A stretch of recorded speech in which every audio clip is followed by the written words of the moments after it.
Hello, dear learners, welcome back to the channel. I hope you all are doing well. So, your exams are around the corner. So, ऐसे में chapters की quick revision बहुत important रहती है.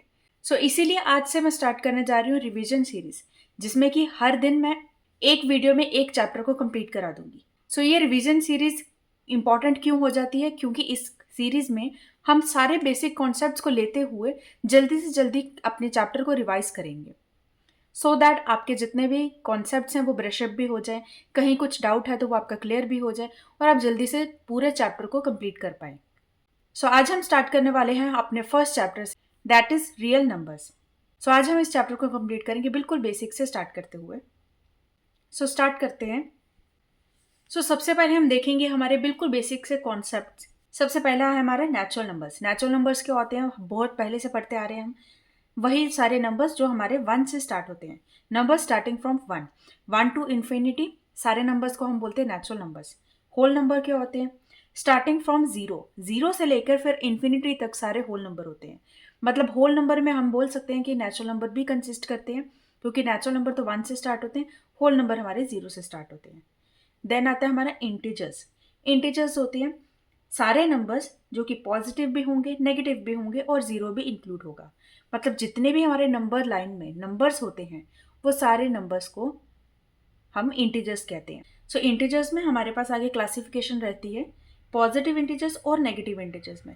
नाम से पता चल रहा है पॉजिटिव इंटीजर्स क्या होंगे?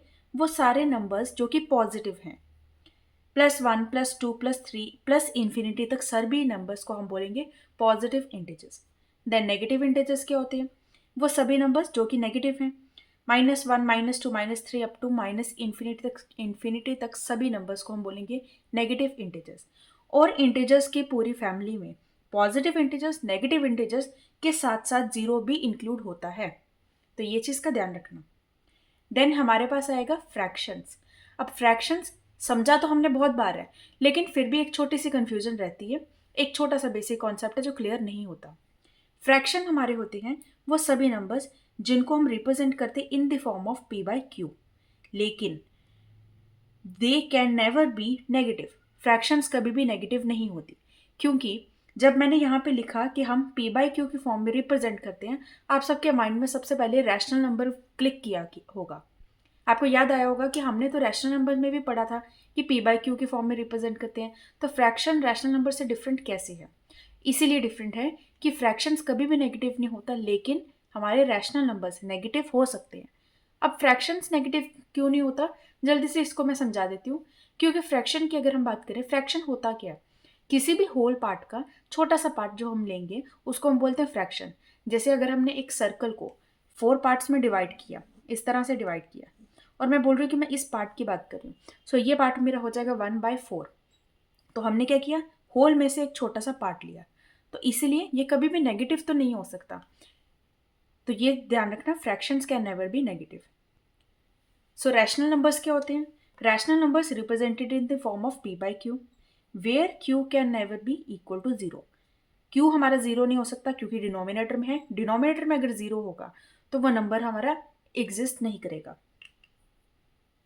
रैशनल नंबर्स हमारे पॉजिटिव भी होते हैं, नेगेटिव भी होते हैं, और जीरो भी हमारा रैशनल नंबर होता है. जीरो रैशनल नंबर कैसे होता है? जीरो को भी हम p/q की फॉर्म में रिप्रेजेंट कर सकते हैं, जैसे कि 0/1, 0/2. ये सभी नंबर्स जो हैं ये हमारे p/q की फॉर्म में तो रिप्रेजेंट हो रहे हैं, लेकिन इन सब की वैल्यू तो जीरो आएगी, इसलिए रैशनल नंबर्स में जीरो भी इंक्लूड होता है.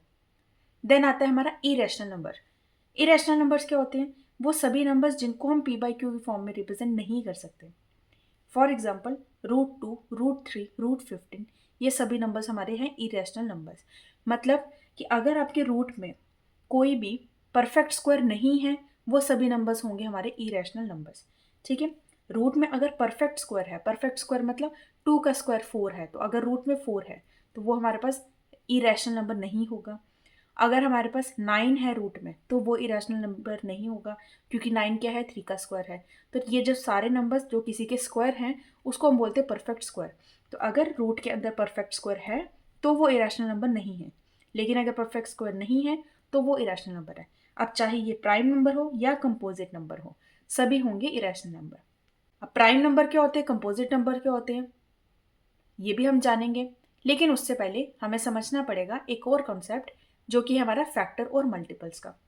सो उसको स्टार्ट करूं उससे पहले आई होप आपको इतना सब तो समझ आ गया होगा। ये बिल्कुल बेसिक से कॉन्सेप्ट है जो आपको इस चैप्टर को स्टार्ट करने के लिए रिक्वायर्ड थे। नाउ हम बात कर लेते हैं फैक्टर्स एंड मल्टीपल्स की। फैक्टर क्या होते हैं? Number which divide any number completely. वो नंबर्स जो किसी नंबर को डिवाइड करते हैं उनको बोलते हैं फैक्टर्स। मल्टीपल क्या होते हैं? Number that can be divided by another number completely. वो नंबर्स जो किसी और नंबर से डिवाइड होते हैं। अब इन दोनों में डिफरेंस क्या है? फैक्टर्स और मल्टीपल के लिए एक एग्जांपल लेती हूँ। लेट सपोज मेरे पास नंबर है 12। ये एग्जांपल, ठीक है। 12 मेरे पास एक नंबर है। 12 को मैं ऐसे लिखूंगी कि 12 हमारा 1 के टेबल में भी आता है, 2 के टेबल में भी आता है, 3 में भी आता है, 4 में भी आता है एंड 6 में भी आता है एंड 12 में भी आता है। इन सब में आता है 12, ठीक है। इन सब के टेबल में 12 आता है। तो ये जितने भी नंबर्स हैं, ये सारे नंबर्स 12 को कंप्लीटली डिवाइड करेंगे, इनको हम बोलेंगे फैक्टर्स। फॉर एग्जाम्पल अगर मैं 6 लिखूं तो 6 12 को हम डिवाइड करता है कंप्लीटली, आंसर आएगा 2। तो इसका मतलब 6 हमारा फैक्टर है। तो ये जितने भी नंबर्स हैं ये होंगे फैक्टर। ध्यान रखना, फैक्टर्स हमेशा हमारे नंबर से छोटे होते हैं या इक्वल टू होते हैं, उससे बड़े नहीं होते। जबकि मल्टीपल क्या है? मल्टीपल में है कि 12 किन किन से मल्टीप्लाई होके क्या क्या वैल्यूज देगा, मतलब 12 के मल्टीपल्स क्या हैं। 12 इंटू 1 12, 12 इंटू 2 24, 12 इंटू 3 36, 12 इंटू 4 48। तो ये जितने भी नंबर्स हैं ये सब क्या हैं? मल्टीपल्स हैं। क्या, अब वापस डेफिनेशन देखते हैं। फैक्टर्स क्या बोले थे? Numbers which divide any number completely. वो नंबर्स जो किसी नंबर को डिवाइड करते हैं तो उनको बोलते हैं फैक्टर्स। मल्टीपल क्या होते हैं? Number that can be divided by another number, जो किसी नंबर से डिवाइड होते हैं। ये नंबर 36 जो है इस 12 से डिवाइड होता है, आंसर आएगा 3। तो ये नंबर को हम बोलेंगे मल्टीपल, जो कि किसी नंबर से डिवाइड होते हैं। और फैक्टर क्या है? किसी नंबर को डिवाइड करते हैं। तो इसमें डिफरेंस ध्यान रखना, बहुत कंफ्यूजन रहती है बच्चों को। तो मल्टीपल्स जो होंगे वो हमारे एक्चुअल नंबर के या तो इक्वल होंगे या उससे बड़े होंगे, उससे छोटे नहीं होंगे। तो ये ध्यान रखना फैक्टर्स और मल्टीपल का, क्योंकि जब हम HCF LCM पढ़ेंगे वहां पे भी आपको ये लगेगा, तो यूज होगा ये कॉन्सेप्ट आपका वहां पे भी। अब हमने समझ लिया फैक्टर्स क्या होते हैं, मल्टीपल्स क्या होते हैं। अब हम देखते हैं प्राइम नंबर क्या है और कंपोजिट नंबर क्या है। सो प्राइम नंबर्स क्या हैं? Numbers that have only 2 factors, that is 1 and itself. वो सभी नंबर्स जिनके फैक्टर सिर्फ 2 हैं। कौन से? एक तो 1 है और एक वो नंबर खुद है, उनको बोलते हैं हम प्राइम नंबर्स।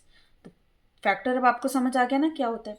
तो प्राइम नंबर्स क्या हो गए? जो जैसे एग्जाम्पल में 2 हमारा किस किस के टेबल में आता है? या तो 1 के टेबल में आता है या 2 के टेबल में आता है, इससे ज़्यादा किसी के टेबल में नहीं आता है। इसका मतलब 1 एंड 2 दो फैक्टर्स है इसके, तो ये हो गया प्राइम नंबर।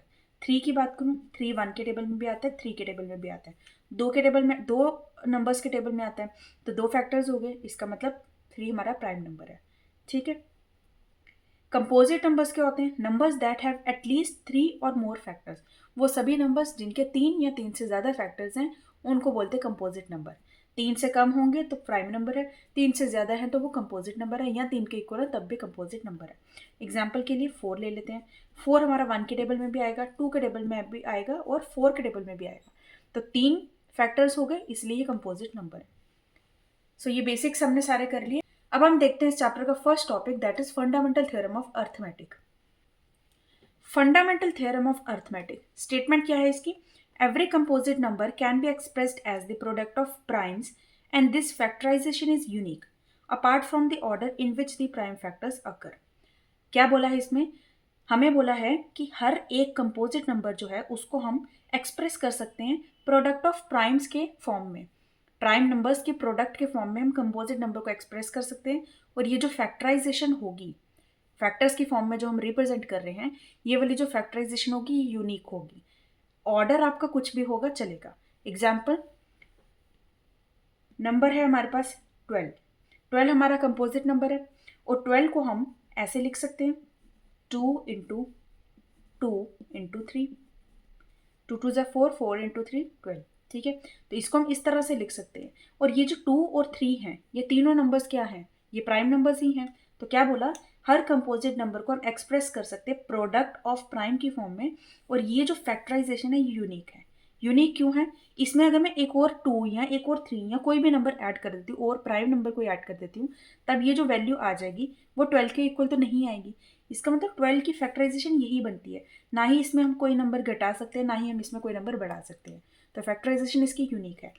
अब ऑर्डर जो है वो चलेगा कोई भी। 1 इंटू 2 भी 2 के इक्वल होता है, 2 इंटू 1 भी 2 के इक्वल होता है, 2 इंटू 2 इंटू 3 भी 12 ही आएगा, 3 इंटू 2 इंटू 2 भी 12 ही आएगा। तो उन्होंने बोला ऑर्डर कुछ भी होगा वो चलेगा, लेकिन फैक्टराइजेशन यूनिक होनी चाहिए। अब ये हमें फंडामेंटल थ्योरम ऑफ अर्थमेटिक क्यों पढ़ा है? क्योंकि हमारे पास जब HCF LCM का कॉन्सेप्ट आएगा वो एक्चुअली एप्लीकेशन ही है फंडामेंटल थ्योरम ऑफ अर्थमेटिक की। सो यहाँ तक आई होप आप सबको क्लियर हो गया होगा। जल्दी से जल्दी हमने रिवाइज किया है, सारा कॉन्सेप्ट आपका रिवाइज हो गया होगा। अब हम देखेंगे HCF और LCM को। HCF एंड LCM, सबसे पहले देखेंगे HCF को। HCF की फुल फॉर्म की अगर बात करें तो HCF होता है हमारा हाईएस्ट कॉमन फैक्टर। नाम में ही फैक्टर है, इसका मतलब हम यहाँ पे बात करें हैं फैक्टर्स की। ठीक है, इसको हम HCF को और भी हम नाम से जानते हैं, ग्रेटेस्ट कॉमन डिवाइजर, GCD। ठीक है, अब HCF कैसे देखा जाता है? सबसे पहली बात कि हमें 2 या 2 से ज़्यादा नंबर चाहिए होंगे, तभी हम देखेंगे कि इनमें से क्या क्या हमारे कॉमन फैक्टर्स बन रहे हैं। ठीक है, एग्जाम्पल लेते हैं। नंबर हमारे पास है 12 एंड 24। 12 को हम, अब यहाँ पे फंडामेंटल थ्योरम ऑफ अर्थमेटिक का यूज़ होगा कि हम कंपोजिट नंबर को फैक्टराइजेशन कर रहे हैं, मतलब प्रोडक्ट ऑफ प्राइम की फॉर्म में लिख रहे हैं। सो 12 को हम लिखेंगे 2 इंटू 2 इंटू 3, और 24 को हम लिखेंगे 2 इंटू 2 इंटू 2 इंटू 3। इस तरह से हमने लिख लिया। अब हमें HCF के लिए क्या करना होता है? सबसे पहले जो हमने ये लिखा है इसको, प्रोडक्ट को, इसको हम पावर की फॉर्म में लिखेंगे। 2 2 बार है तो 2 रेज़ टू पावर 2 इंटू 3, और इसको हम लिख सकते हैं 2 रेज़ टू पावर 3 इंटू 3। इस तरह से लिख लिया। अब अगर हमें इसे HCF निकालना है, HCF का मतलब है कि सबसे ज़्यादा से ज़्यादा कॉमन फैक्टर क्या है, इनमें से ज़्यादा से ज़्यादा कॉमन क्या आ रहा है। तो हम देखेंगे इनमें से ज़्यादा से ज़्यादा कॉमन है क्या। सबसे पहले 2 इनमें भी है और 3 इसमें भी है, दोनों में है, तो 2 और 3 हम लिख देंगे। अब हम देखेंगे इनमें से छोटी पावर क्या है, 2 है या 3 है। 2 है, इसमें 1 है, तो हमारे पास HCF आ जाएगा 2 raise to power 2 into 3, that is 12। 12 हमारा हो जाएगा HCF। अब ये ध्यान रखना कि HCF के लिए हम छोटी पावर देखते हैं, क्योंकि हमने बोला है ज़्यादा से ज़्यादा कॉमन क्या है। तो ज़्यादा से ज़्यादा कॉमन क्या है? 2 रेज़ टू पावर 2 इसमें भी होगा, 2 रेज़ टू पावर 2 इसमें भी होगा, इसमें एक 2 एक्स्ट्रा है। तो ज़्यादा से ज़्यादा कॉमन क्या आ रहा है? 2 रेज़ टू पावर 2, और 3 दोनों में है तो 3 हमारे साथ में आ गया। तो ध्यान रखना HCF के लिए हम देखते हैं दोनों में से छोटी पावर किसकी है। और एक और बात, HCF आपका या तो दोनों नंबर्स में से किसी एक नंबर के इक्वल होगा, या इन दोनों नंबर से छोटा होगा, इन दोनों नंबर से बड़ा नहीं हो सकता। ठीक है, तो HCF कभी भी हमारे ओरिजिनल नंबर्स जो गिवन है उनसे बड़ा नहीं होता। तो HCF ध्यान रखना ये क्या है। अब अगर हम बात करें LCM की, तो LCM का फुल फॉर्म क्या है? Least common multiple. नाम में है मल्टीपल। ठीक है, लीस्ट कॉमन मल्टीपल मतलब 2 या 2 से ज़्यादा जो नंबर्स हमें गिवन होंगे उसमें सबसे कम कॉमन मल्टीपल क्या है। क्योंकि मल्टीपल मैंने बताया आपको हमारे नंबर से बड़ी वैल्यूज़ होती हैं, तो बड़ी वैल्यूज़ तो बहुत सारी कॉमन हो सकती है, तो उन बड़ी वैल्यूज़ में सबसे छोटी छोटी वैल्यू जो कि हमारे गिवन नंबर्स में कॉमन है उसको हम बोलते हैं LCM। तो एग्जाम्पल लेंगे, इसमें भी हमारे पास है नंबर 12 और नंबर है 24।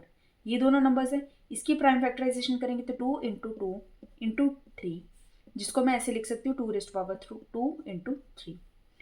और अगर 24 की बात करें सो 2 इंटू 2 इंटू 2 इंटू 3, जिसको मैं लिखूंगी 2 रेज़ टू पावर 3 इंटू 3। अब LCM अगर निकालना है तो ध्यान रखना सबसे पहले कि हमें ये जो नंबर्स गिवन है ये लिखने हैं, चाहे किसी दोनों में से कॉमन कोई हो या ना हो, जितने भी नंबर्स हैं वो सब के सब लिखने हैं। फिर हमने देखना है इन सभी नंबर्स में जिसकी पावर सबसे बड़ी है वो लिखनी है। 2 की पावर ज़्यादा बड़ी कौन सी है? 3 है, और 3 की पावर तो 1 ही है। तो यहाँ पे हमारे पास LCM आ जाएगा 24।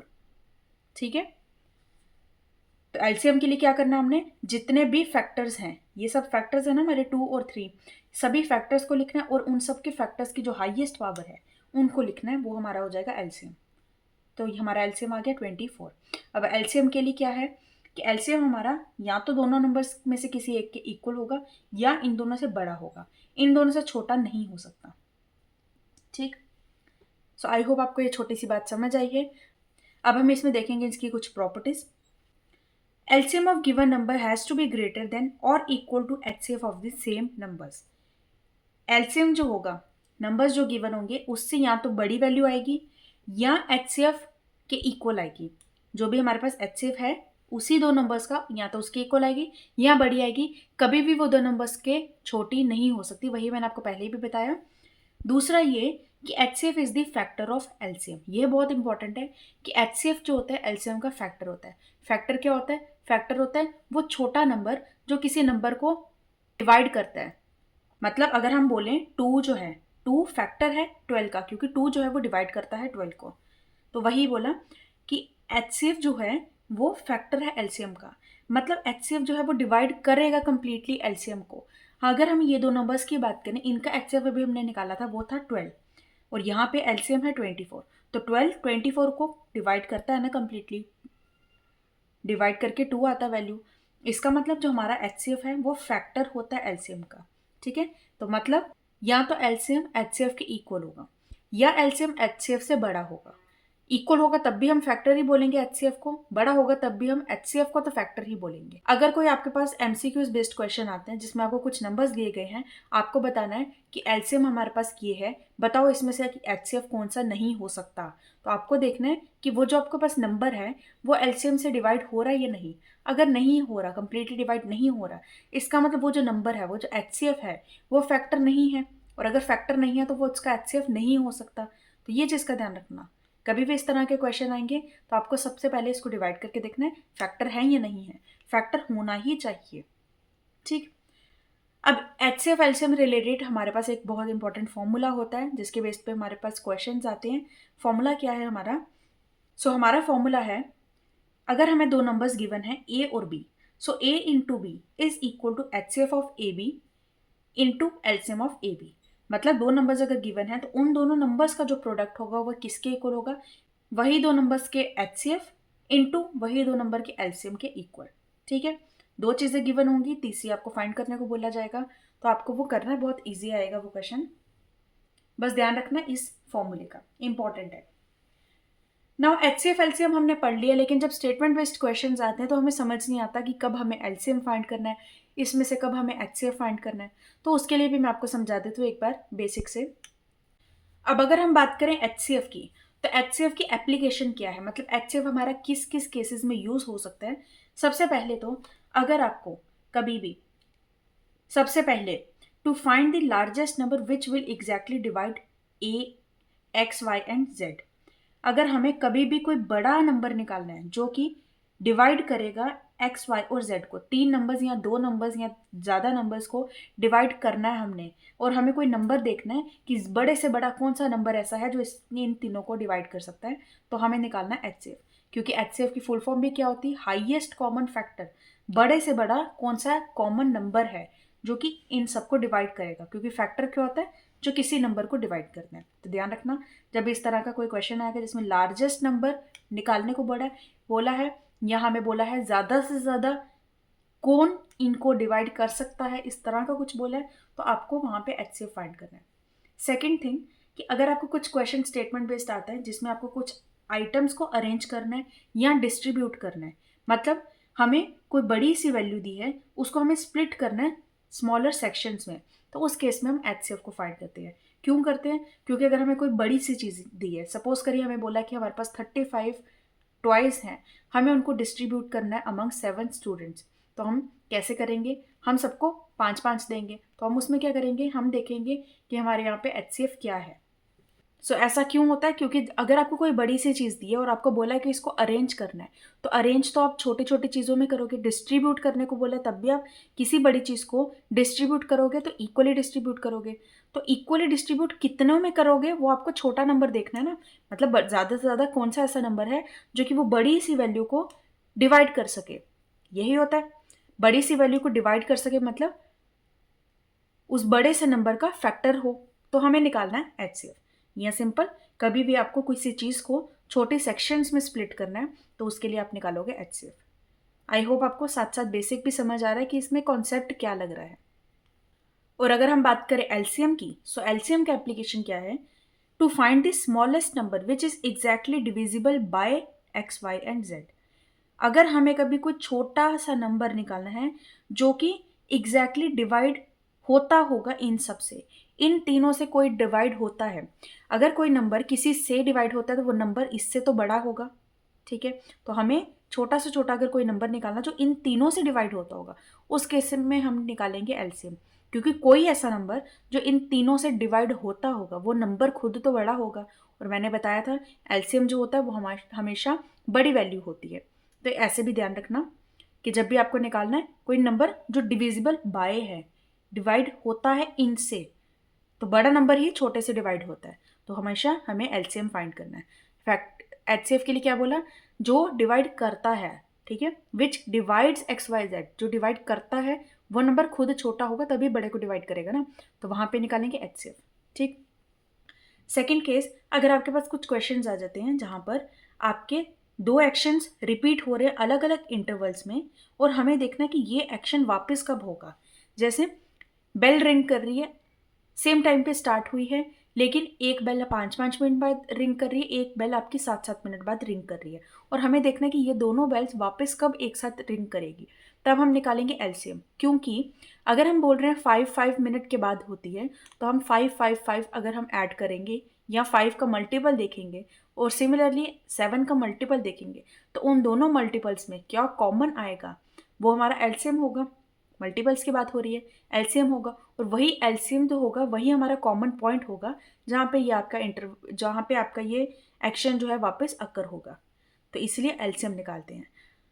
तो इस पर मैं इतना जोर दे के क्यों समझा रही हूँ? क्योंकि ये बहुत ईजी टॉपिक, ईजी चैप्टर है, लेकिन यहाँ पे गलती हो जाती है अगर आपको समझ ही ना आए कि आपको एलसीएम निकालना है या एचसीएफ निकालना है, तो इस पर ध्यान रखना।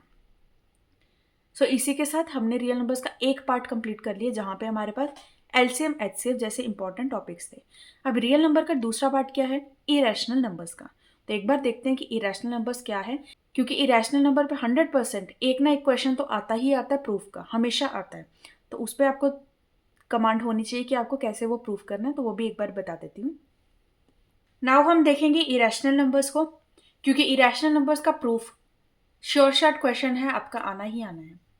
सो इरेशनल नंबर क्या होते हैं? मैंने भी बताया, इरेशनल नंबर्स वो नंबर्स है जो पी बाई क्यू की फॉर्म में एक्सप्रेस नहीं किए जाते, उनको पी बाई क्यू की फॉर्म में रिप्रेजेंट नहीं करते। अब इरेशनल नंबर्स में भी आगे दो हमारे पास टाइप्स होती हैं, और दोनों टाइप्स आपके लिए बहुत इंपॉर्टेंट है। इरेशनल नंबर्स हमारे पास होता है एक प्योर इरेशनल नंबर्स और होते हैं impure irrational numbers. Pure irrational numbers क्या होते हैं?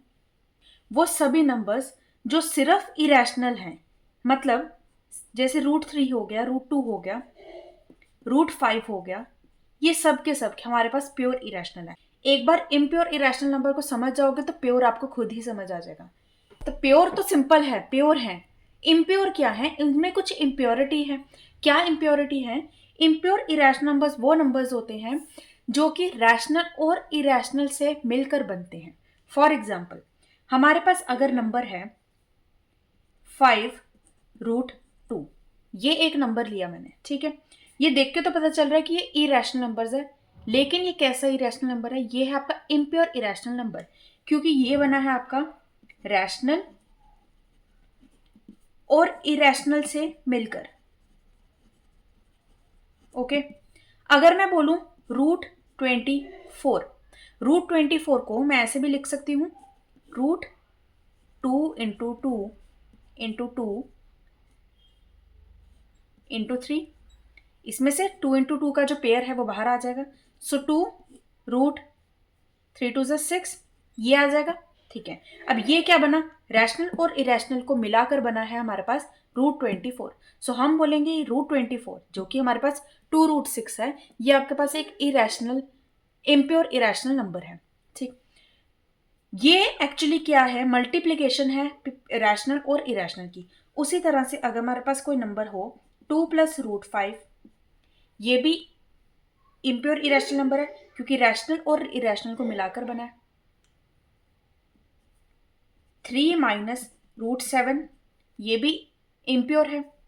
3 डिवाइडेड बाय √7 ये भी इम्प्योर इरेशनल है, क्योंकि रैशनल और इरेशनल को मिलाकर बना है। तो मतलब ये कि चाहे एडिशन हो, सब्ट्रैक्शन हो, मल्टीप्लिकेशन हो या डिवीजन हो, रैशनल और इरेशनल के कॉम्बिनेशन से जो हमारे पास बनता है वो वैल्यू जो होती है वो इरेशनल नंबर ही होती है। किस टाइप की होती है? इम्प्योर की होती है। अब समझ आया? प्योर क्या होते हैं? जिसमें कोई भी रैशनल नंबर नहीं है। इम्प्योर क्या होते हैं? जो कि रैशनल और इरेशनल से मिलकर बनते हैं। अब इस पे मैं इतना एम्फेसाइज क्यों कर रही हूँ, इतना जोर देकर क्यों समझा रही हूँ? क्योंकि जो आपके प्रूफ वाले क्वेश्चंस हैं वो आपके इतने ही कॉन्सेप्ट से आधे से ज्यादा सॉल्व हो जाएंगे आपसे। अब सिर्फ इतना ही समझ लो कि इम्प्योर है या प्योर है, उतने से ही आपका प्रूफ क्लियर हो जाएगा। सो मैं आपको बताती हूँ कि इसका प्रूफ करना कैसे है। सो इस तरह के क्वेश्चन हमें हर बार आते हैं एग्जाम में। इसका प्रूफ देखते हैं और इसको समझते हैं कि इसको प्रूफ को याद नहीं करना, हमें एक्चुअली इसका फॉर्मेट समझना है, इसका प्रोसेस समझना है कि कैसे हम प्रूफ तक पहुंचते हैं। हमें बोला गया है √3 हमारा इरेशनल है, ये हमें प्रूफ करना है। तो सबसे पहली बात, इस चैप्टर में जितना भी ये प्रूफ वाले क्वेश्चन है ये हमारे कॉन्ट्राडिक्शन पे बेस्ड है। हम एज्यूम करते हैं कि √3 जो है हमारा रैशनल नंबर है। अब रैशनल नंबर है तो p/q की फॉर्म में तो एक्सप्रेस होता होगा। तो हम लिखेंगे कि √3 is equal to p/q where q is not equal to 0 and p and q are integers. ये आपको लिखना इंपॉर्टेंट है, ठीक है। अब हम बोलेंगे कि हमारा p and q have common factor other than 1, कि हमारे पास जो p और q है इनमें एक कॉमन फैक्टर है 1 के अलावा, ठीक है। मतलब ये दोनों कंपोजिट नंबर्स होंगे, ठीक है। Divide p and q by the common factor, जो भी कॉमन फैक्टर 1 के अलावा था उससे इसको डिवाइड कर दो, हटा दो उस दोनों में से। अब हटा दिया तो एक नया नंबर मिलेगा, तो हमें नंबर मिल गया a/b। सो हम लिखेंगे √3 इज इक्वल टू a/b। अब ये जो a और b है ये को प्राइम नंबर्स हैं। को प्राइम नंबर्स क्या होते हैं? वो दो नंबर्स जो कि प्राइम नंबर्स हैं, दो प्राइम नंबर्स के सेट को हम बोलते हैं को प्राइम नंबर्स। प्राइम नंबर क्यों है? क्योंकि इसमें जो भी कुछ अदर फैक्टर था वो हमने रिमूव कर दिया, डिवाइड कर दिया है, तो कंपोजिट से ये प्राइम पे पहुंच गए हैं। तो दोनों नंबर्स को हमने बोला कि ये को प्राइम नंबर है, ठीक है। अब इस b को हम लेके जाएंगे यहाँ पे मल्टीप्लीकेशन में। So b√3 is equal to a, squaring both side. So b का स्क्वायर और √3 का square 3। So 3b² is equal to a² हो गया, ठीक है। इसको इक्वेशन नंबर 1 दे दो। अब इससे हमें देख के पता चल रहा है कि अगर 3 इस b² को मल्टीप्लाई कर रहा है तो a² को डिवाइड कर रहा होगा। तो हम लिख सकते हैं कि 3 जो है वो डिवाइड करता है a² को। अब हमारे पास थ्योरम है एक 2.1 जो कहती है कि अगर कोई नंबर a² को डिवाइड कर रहा है तो वो नंबर a को भी डिवाइड करेगा। और ये अंडरस्टूड बात है कि अगर कोई नंबर किसी बड़े नंबर को डिवाइड कर रहा है उसके सभी फैक्टर्स को भी डिवाइड कर रहा होगा, ठीक है। तो हम लिखेंगे कि अगर 3 जो है a² को डिवाइड कर रहा है तो 3 जो है a को भी डिवाइड कर रहा होगा। अगर डिवाइड कर रहा है मतलब a/3 है तो कुछ नई वैल्यू आएगी ना डिवाइड करके, तो हम लिखेंगे a/3 is equal to c। अब यहाँ पे 3 को मल्टीप्लाई कर दिया c के साथ, इसको इक्वेशन नंबर 2 दे दी। एक्चुअली हमें करना क्या था? हमें एक a की और वैल्यू निकालनी थी। इस वैल्यू को हम सब्सटीट्यूट करेंगे फर्स्ट इक्वेशन में। So substitute second in first. Second को हमने फर्स्ट में सब्सटीट्यूट किया, 3b² is equal to 3c whole square. 3b² is equal to 9c²। दोनों में 3 कैंसिल कर देंगे, b² is equal to 3c²। अब इसमें भी देख के पता चल रहा है कि ये 3 अगर c² से मल्टीप्लाई हो रहा है तो b² को डिवाइड कर रहा होगा। सो हम लिखेंगे 3 डिवाइड्स b²। अगेन थ्योरम 1.2 की हेल्प से हम बोलेंगे कि 3 जो है वो b को भी डिवाइड कर रहा होगा। अब 3 जो है a को भी डिवाइड कर रहा है, 3 b को भी डिवाइड कर रहा है। इसका मतलब 3 जो है हमारा कॉमन फैक्टर होगा a और b दोनों का। तो हम लिखेंगे therefore a and b have common factor 3 other than 1 के अलावा एक और कॉमन फैक्टर है। लेकिन हमने क्या किया था? हमने तो बोला था कि a और b हमारे को प्राइम नंबर्स है, मतलब और कोई फैक्टर नहीं हो सकता। जो था p और q में वो हमने डिवाइड कर दिया था। इसका मतलब हमारा ये तो फैक्ट ही कॉन्ट्राडिक्ट कर गया कि a और b हमारे को प्राइम नंबर्स हैं। तो हमने लिखा this contradicts the fact that a and b are coprime numbers.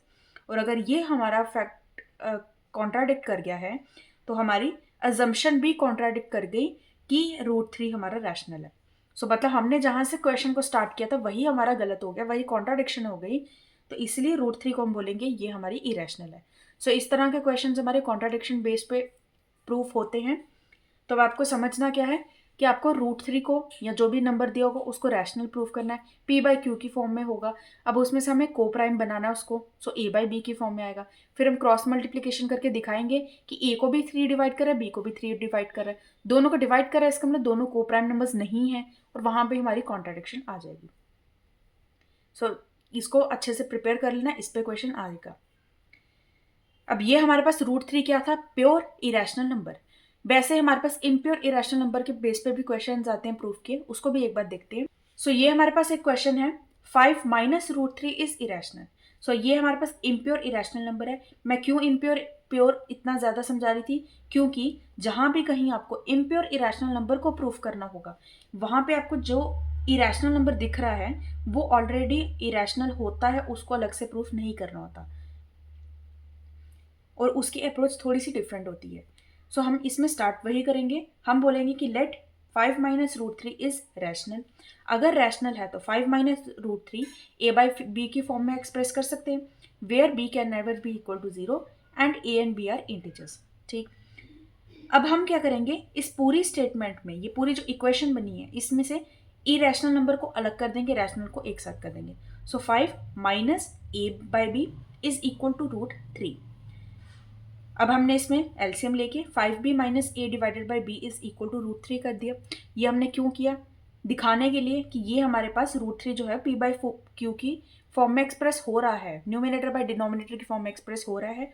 दूसरी बात ये, ए और बी हमारे इंटीजर्स है, 5 हमारा इंटीजर्स है, तो कोई भी इंटीजर्स का प्लस माइनस मल्टीप्लाई डिवाइड कुछ भी ऑपरेशन करोगे तो आपकी जो वैल्यू आएगी वो रैशनल ही आएगी। तो हमने लिखा since a and B are integers we get 5 minus A by B is rational numbers.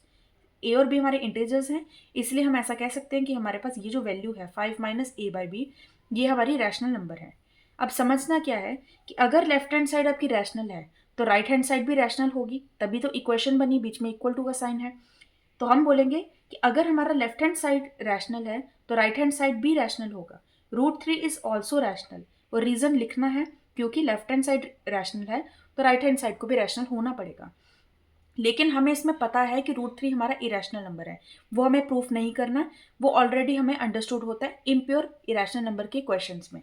तो हम बोलेंगे but we know that √3 is irrational. हमें तो पता है कि इरेशनल है, लेकिन यहाँ पे आ रहा है कि रैशनल है, आ गया कॉन्ट्राडिक्शन। कॉन्ट्राडिक्शन आते ही आपका क्वेश्चन सॉल्व हो जाएगा। सो हम बोलेंगे this contradict our assumption that 5 minus √3 is rational, therefore 5 minus √3 is irrational. तो ये होते हैं हमारे इम्प्योर इरेशनल नंबर के क्वेश्चंस, जहां पर आपको जो इरेशनल नंबर गिवन होगा वो आपका ऑलरेडी इरेशनल होगा, उसको प्रूफ नहीं करना, उसको आपको दिखाना है कि वो रैशनल है, और वहां पे आपकी कॉन्ट्राडिक्शन आएगी।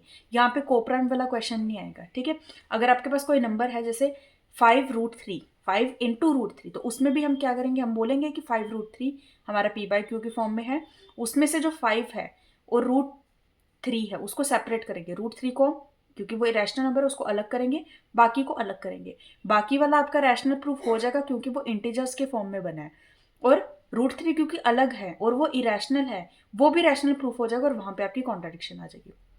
सो ये होता है कंक्लूजन पूरा कि कैसे हम इसको प्रूफ करते हैं। सो इसी के साथ हमारा ये चैप्टर कंप्लीट हो गया रैशनल नंबर का। आई होप आपको समझ आया होगा। बहुत जल्दी हमने सारा रिवाइज भी कर लिया इस चैप्टर में क्या क्या है, और बेसिक कॉन्सेप्ट्स भी सारे क्लियर हो गए होंगे। सो अगर आपको ये मेरा रिवीजन सीरीज अच्छी लगी तो इसको ज़्यादा से ज़्यादा अपने फ्रेंड्स के साथ शेयर करना और लाइक करना, और अगर कुछ भी डाउट होगा तो कमेंट सेक्शन में ज़रूर पूछना, और मेरे यूट्यूब चैनल को सब्सक्राइब कर देना ताकि आने वाली वीडियोज़ भी आप तक ज़रूर पहुँचे। So till then take care, bye bye, thank you so much.